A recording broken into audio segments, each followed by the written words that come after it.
porquinhos, o Bob, Walt Disney e o Pedrinho. O Bob é chegado no cigarrinho do capeta. Sua casa é de palha e passa o dia na trompeta. O Walt Disney é favelado, tem um barraco de madeira, e graças ao Bolsa Família não trampou a vida inteira. O Pedrinho é diferente, design de interiores. Sua casa é de tijolo e limpa a bunda com flores. Até aí tudo bem, até aí tá normal, mas eles devem engrenado pó pro lobo mau. Dono do puteiro, rei da boca de fumo, come chapeuzinho e seu primeiro nome é Bruno. Bruno é o caralho, meu nome é Lobo. Bom, me chama assim de novo e vai beijar o meu pão. O lobo foi cobrar o Bob na casa de palheiro. Chegando exclamou: abra aí, seu maconheiro. O Bob não abriu porque tava chapadão. O lobo ficou puto e sacou seu 38ão.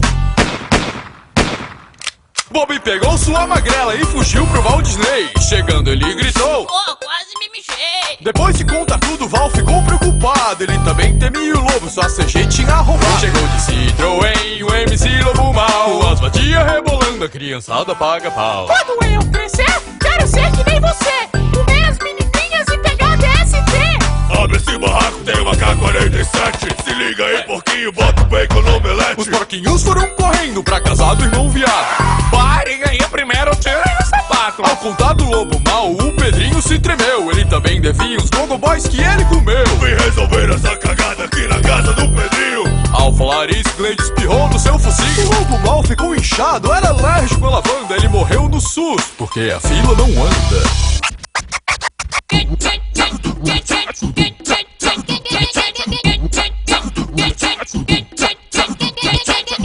Quem tem medo do lobo mau?